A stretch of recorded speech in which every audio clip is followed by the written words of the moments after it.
Well, do send us in your feedback on our Twitter poll question. And we start you off now with some news. And Geocycle, a global waste management firm that is present in over 60 countries around the world, has entered the Kenyan market with the objective of providing a solution to waste management that leaves no residue after disposal. Following the launch, Geocycle will be the only waste management firm in the country to provide the entire waste management process, from collection, transportation, segregation, auditing, as well as disposal, in a process that does not require waste to be disposed of in landfills. With a capacity to actually entertain about 15,000 tons of waste annually, Geocycle intends to partner with local waste management firms, counties, industrial and agricultural sectors in its mission to ensure a zero waste future for Kenya. Well, Senate's Energy Committee Chairman Gideon Moi has reassured investors and members of the public that submissions made to review the local content bill will be acted upon in accordance with the international best practices. I had an in-depth chat with him on areas that will be up for amendment and what timelines is the bill expected to be operational to drive investments in the nascent oil and gas industry. Let's listen in. Well, to get more perspectives into the local content bill public hearings, we're now joined by the chairman of the Energy Committee in Senate, and that is Honorable Gideon Moi. Thank you, sir, for joining us. Perhaps, what do you make of these inputs that we've been receiving in the course of these deliberations? I'm very encouraged, and it's been a robust contribution by the public. And especially today was the professionals. So you've got all KEPSA, you've got the Oil and Gas Association, and other stakeholders have come today, and they've made their views known, and we're taking it very seriously. They've given us the memoranda, and it shows the seriousness that people have taken this bill and saying how we can grow the extractive industry and have an excellent climate for the investors so that we harmonize the whole sector. But what's so important is the public participation and the publics to benefit, each and every Kenyan to benefit in one way or another from the extractive industries. And lastly, I'm curious to find out what are some of the striking recommendations that were made by the participants that, as a committee, you'll be taking into serious consideration? They made many, but what's important, which came out, is the climate. They want a seamless operation where there's no duplication in the bills, our bill and other bills which are out there. But what encouraged me is that everybody's positive, and everybody knows and sees the need to work harmoniously between the investors, the operators, the national government, the county government, and the people at large. So what's the next stage after the hearings are done? Okay, we're done today in Nairobi. We'll be moving now to Turkana, to Mombasa, to Western Province, specifically Kakamega, Nakuru County, Garissa, and pursuant to Article 118 of the Constitution, but public participation and getting the views of Kenyans as a whole and the people at home at Mashinani. We want to get their views too on this bill. All right. And maybe a parting shot in terms of how soon are we likely to see this bill being operationalized if you get consensus across the divide? It's in the interest of all of us, and I think we built that. Hopefully, God willing, before we break off next year to go and seek a fresh mandate from the people. Thank you very much. Thank you very much. That is Senator Gideon Moi, the chairman of the Energy Committee, who just giving us an update regarding the fate of this bill that is about to get more public participation across the counties. And it is a timely bill that will change the landscape when it comes to the matters to do with the mining industry. Reporting from Parliament, my name is Abi Agena. Well, of course, that was earlier on, and still keeping it with matters mining. Public hearings today kicked off in earnest as members from the private sector made their submissions on the proposed local content bill being spearheaded by Baringo Senator Gideon Moi. According to stakeholders, the bill in its form was ambiguous on some key clauses touching on revenue sharing, as well as provisions for employment and sourcing of materials from the locals. Here are now part of the sentiments raised earlier at the hearings that were held at the Senate County Assembly in Nairobi. We do believe that this is a very important bill in terms of facilitating the growth of the extractive sector.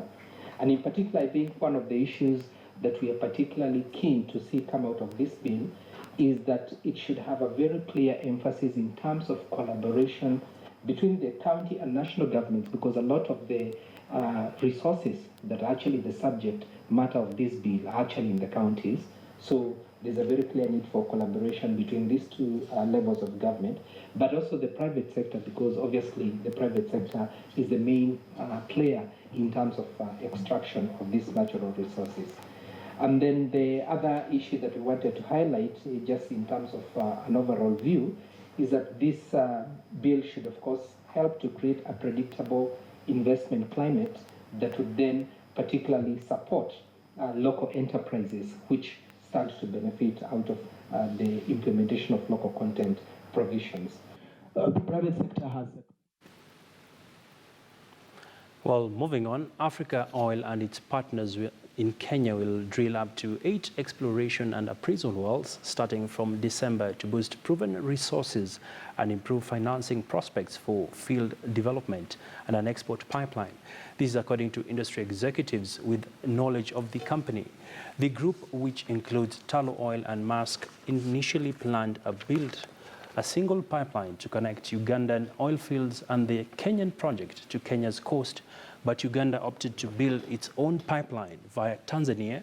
Africa Oil Chief Executive Keith Hill told Reuters building a standalone pipeline for Kenya makes the consortium much more dependent on its own resources for justifying and financing that pipeline, encouraging further drilling to farm up oil discoveries. Well, like I told you, we will be taking a look at some of the key developments when it comes to the oil and gas industry. And we are now joined by Stephen Kuria, the Managing Director for Australia Africa Energy and Minerals Institute. Thank you for making time. Thank you. Thank you, Abdi. Thank you for having me. Well, just to kick it off, of course, Kenya is at the cusp of starting oil exports come next year. That is according to the government. Perhaps there are some key areas that as a country, we are lacking in, especially when it comes to skill sets. Perhaps take us through some of the key issues your company is addressing. Thank you. Again, that's a very important area. If you actually go back to our education systems and you realize that a lot of our youth are left in a high school, so there's a very high number of dropout. If you look at other countries like Australia, there's what we call pathway to university or to the institute that you want. Mm-hmm. So what we want to address, and we are addressing as we speak, is 2 levels. One is how can a guy who is a welder from Gong Road become a pipeline welder for KPC? Correct. So that we can stop importing Chinese and Nigerians to come and do the same work. So that's one level. The other level is as Gideon Moi, Senator Gideon Moi was talking, we are lacking capacity for even our people understanding how is this production sharing. Mm-hmm. Today I had a meeting with from the audit, government auditors, and they also need to know how do we actually audit these resources. All right. So those are 2 areas we are targeting from bottom and up. And we only Kenyan-owned company with international experience. We have been around for 20 years, training Fortune 500 company around the world. Mm-hmm. So we are in position to do so. And most importantly, I think it's the right time. When the industry is down, we have $50, this is the time to build your capacity to your people. So when the industry come up, you're actually better prepared and have a knowledge of the industry. All right. Yeah. And looking at the forecasts, we're seeing Kenya is eyeing to start the oil exports come next year. And one of the biggest conversations that is happening is how much Kenya is spending to send people to be trained overseas. Perhaps on average, how much is the spend and what would it take to bridge this gap? I don't know exactly the spend, but we actually organize an African Oil and Gas Conference in Perth every year, and I know a lot of people come to visit that. But the most importantly, like as I say, talking to auditor, they wanted to send the guys in Malaysia to train. So you're looking at accommodation, business class travel, and whatever else comes with it. We are bringing that skills here. We can be able to take the guys in Naivasha or the audience in Naivasha and be able to bring international skills in the country. So we'll save in terms of transport, everything else that costs associated with it. And we can train more. We can actually go to Turkana and be able to actually train, which we, in our first training, which we did in September, we actually had people from Turkana County training with us. All right. Yeah. And maybe lastly, Stephen, I'm curious about the outlook for the oil sector, knowing pretty well that oil prices haven't been looking up in terms of the cost per barrel. Now it's about $60. Do you see this going up, or it's a form of stagnation, and what impact will it have to the nascent industry we have? This is a normal business cycle. In fact, if you go back, possibly look at 10 or 15 years, you'll find we're at that $50 a barrel. So the industry will come back up. The good question is, are we prepared?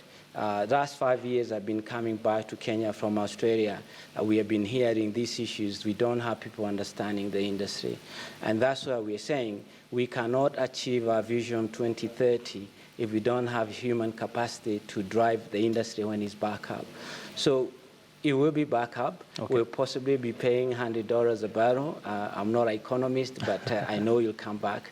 So we better be prepared for the country, as a Kenyan, passionate about that, so that we are not bringing drillers or geologists all from overseas and the welders. So we actually have a capacity to do so. Okay. I can't let you go, Stephen, before asking you, what's your hunch about Kenya's early oil? Do you have the right infrastructure in place? Do you feel it's going to take off as envisaged? If I go back from finance perspective, I think the CS have clearly said it's not a revenue generating project. So for that, if we take that aside, then we can talk about if we are constructing a road from Rokichia to Eldoret, is it a good thing for the country? I think that it is. So if we look at that aspect, then it's a good thing.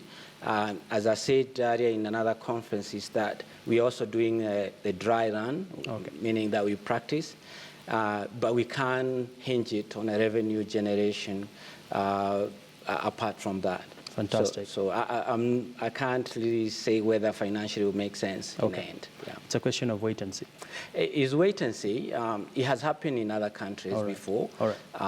Not at this price. Okay, thank you. Not at this price, yeah. Thank you very much there. We are speaking to Stephen Kuria, the MD, Australia, Africa Energy and Minerals Institute. Thank you, sir, for coming.